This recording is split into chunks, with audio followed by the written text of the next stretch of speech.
Greetings mga migs! Welcome back sa Buhay ng Salita TV. So ngayon pag-usapan natin ay ang bagong alituntunin o guidelines ng Vatican regarding sa supernatural events or phenomenon. Kasi dati sa 1978 na guidelines nila, so focus lang sila sa mga apparition tulad nung message kay Fatima, di ba? Tapos mga mensahe, ganun. Focus lang sila sa ganun. Pero ngayon, pinapatos na ng Vatican pati yung mga supernatural na pangyayari kung saan-saan. So, iimbestigahan na nila. At saka mga mix, hindi nyo ba napansin yung timing? Pagkatapos ng eclipse, saka naglabas ang Vatican ng bagong guidelines. Siguro may alam sila na after that event, may mangyayaring kakaiba sa ating mundo o sa spiritual na mundo. Maaring may portal na nabuksan o may nakalusot during the eclipse. Hindi natin masasabi. So, magtutunog ako nitong conspiracy theories. Pero kung bago ka pa lang sa channel na ito, please tulungan niyo ako lumago aking YouTube channel. Please paki-subscribe po, paki-like ng video, and don't forget to hit notification bell para updated kayo sa ating mga future topics. So, natin patagalin. Patuloy na tayo.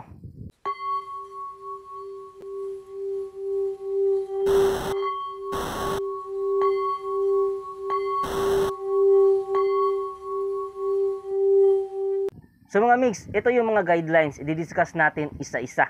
Tapos bibigyan ko ng opinion. Tapos kayo din mga mix, maglagay kayo ng opinion nyo dyan sa comment section. So basahin natin, dito yung kodigo ko. So sa intro muna tayo.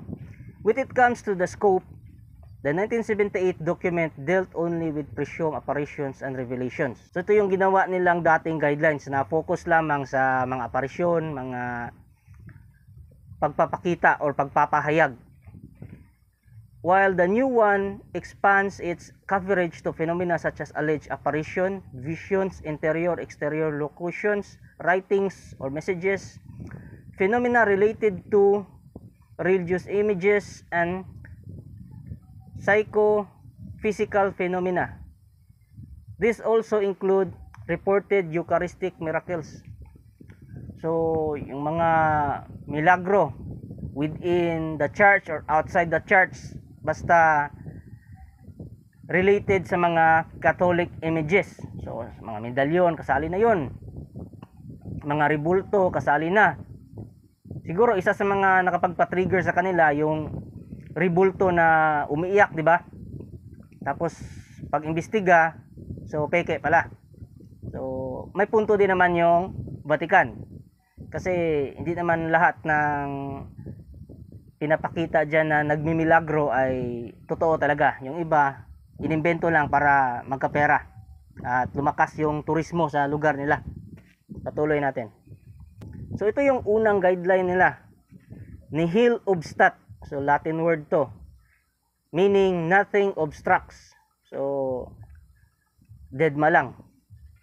Used for phenomena that are connected with many signs of the action of the Holy Spirit, and so far no aspects that are practically critical or risky have been detected. So ito yung mga pangyayari o paranormal o supernatural na sa tingin nila ay wala namang risk. So hindi naman nakakasira. Hindi natin alam kung ano yung risk factor nila. Kung risk ba sa competition ng religion nila, or risk ba na para sa mga tao na baka hindi na galing sa Holy Spirit yung mga visions na yun or kung anong mga milagro. So proceed tayo sa pangalawa. Prae oculis habeator, let it be held before the eyes.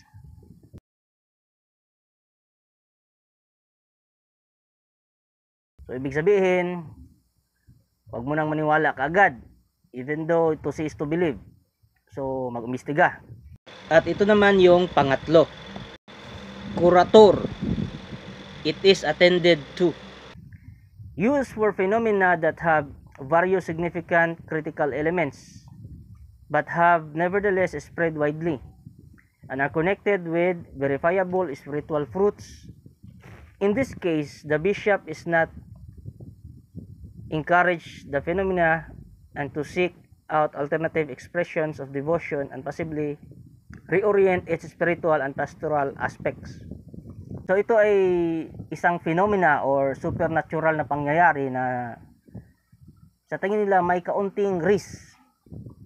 Pero hindi naman nag-spread widely, hindi kumalat. Hindi tulad nung nangyari sa ano, 'di ba? Yung nagpapakita na beren tapos may mga dayo na dumating, ganun. So hindi siya widely spread. So hindi siya kumalat ang balita. So, hindi siya na chismis, ganun. Ang bishop naman ay may order na hindi i-encourage yung phenomena.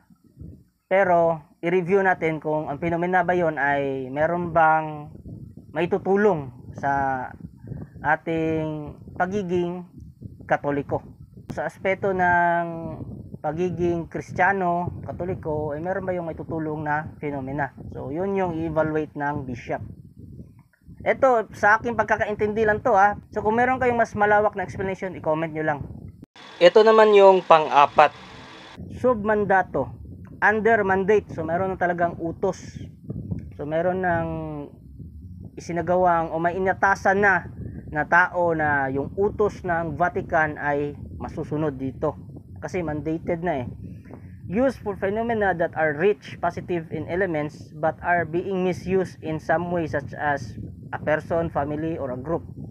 Misuse might involve financial gain, immoral acts, or defiance of the diocesan bishop.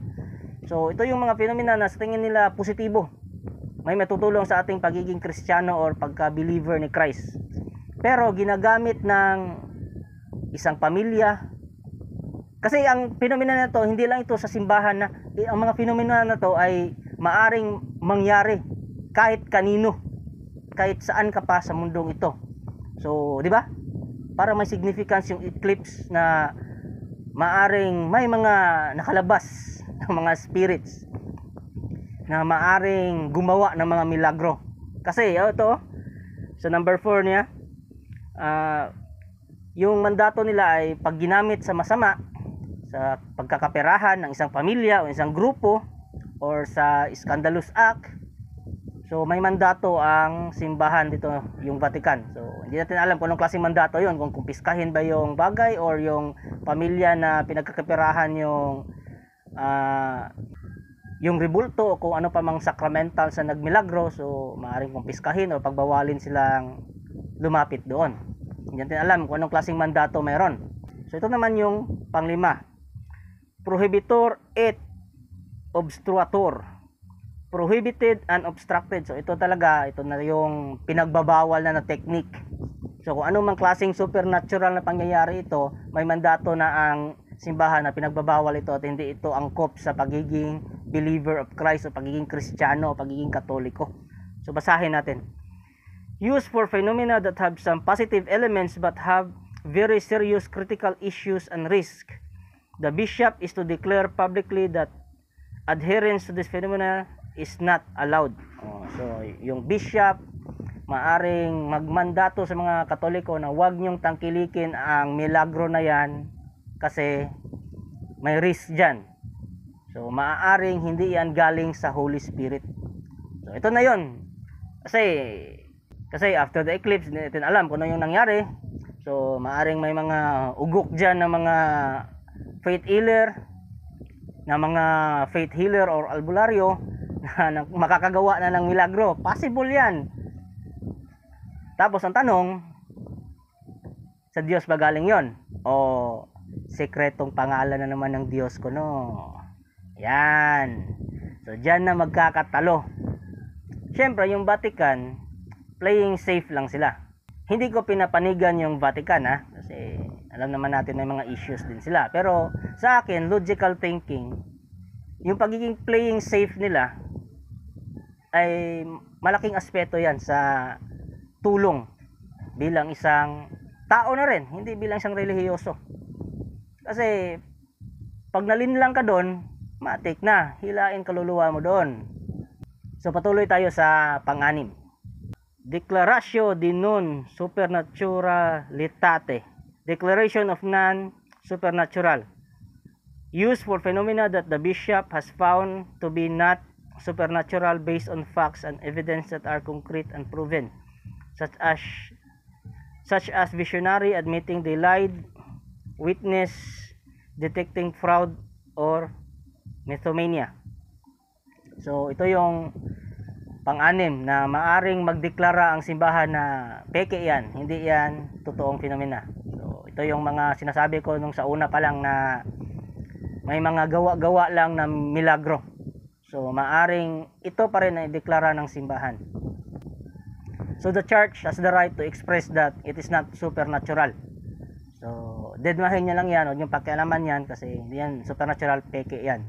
Pero sa pagkakataong ito, dapat merong witness na magsasabi na fraud yon, at saka yung mga testimony magsasabi na nagsinungaling sila. Kasi marami mga kasinungalingan sa testimony. Yung iba naniniwala kaagad sa testimony lang, mga uto-uto. Ang kailangan dito ebidensya. Kasi lalong-lalo na ngayon nakikialam na yung mga albularyo sa physical na sakit. Ibigay niyan sa doktor. Nasa Bible nga, di ba, na igalang yung manggagamot. Pero yung mga gagong to, iba yung interpretation nila. Ang ibig sabihin ng manggagamot ay yung albularyo daw. Mali yon. Ang ibig sabihin doon na manggagamot ay sa salitang Griego, medikos. Medikos, ibig sabihin katumbas ay doktor. So igalang natin ang mga medikos, yung mga doktor, kasi alam nila ang ginagawa nila at pinag-aralan nila yon. At kung may aspeto namang spiritual, doon na kayo makialam kasi spiritual na at expertise nyo yan. Mali yung interpretation nyo sa Bible na sinasabi nyo na igalang yung manggagamot, igalang yung albularyo. Hindi. Alamin nyo muna ang pinagmulan ng words. Kasi dito sa Pilipinas, pag na-translate na into Tagalog, manggagamot, marami ng synonym sa manggagamot. Merong doktor, albularyo, at iba pa. Pero pag i-translate mo yan sa Griego o yung salita na may punto talaga na direkta na adjective sa isang tao o profesyon ng isang tao, ang ibig sabihin nun ay medicus. Ibig sabihin ng medicus ay doktor, hindi albularyo. Kasi sa panahon pa ni na Kristo, meron na talagang mga medicus. Sa Aramaic, meron din naman siyang meaning. Sa Aramaic, iba na yung salita na medicus. Pero, yung salitang medicus, hinango pa yan sa salitang mga ancient hanggang dumating sa Griego na medicus at hindi nabali yung meaning bilang isang doktor. Hindi katulad ng sa Tagalog na pag na-translate na, naging general term na siya, manggagamot. So ito yung punto ko in general. So pag may supernatural, tama yung sabi ng simbahan na maging mapagmasid talaga at mapagmatsyag at huwag ka agad humusga na yan ay galing sa Diyos. Kasi yung kalaban, kaya din gumawa ng milagro. Kayang gumawa ng kakaibang bagay na hindi lubos isipin o maisip ng utak ng isang tao. Matalino pa sila sa matalino sa atin. So paano na lang yung mga bobo na Pinoy? Madali yung malinlang. Kaya ito yung message ko sa inyo na pag may supernatural na pinakita ang isang tao, kung ano man siya, manggagamot, pastor, pare, huwag ka agad maniniwala. Mag-imbestiga. Nasa Bible nga, di ba, na pag may espiritu na nagpakita, so yung espiritu ay usisain kung ito ba ay galing sa Diyos. So mga migs, yan lang yung lahat yung opinion ko. And kung meron kayong dagdag na opinion, i-comment nyo lang dyan sa comment section. So kita-kits until next topic.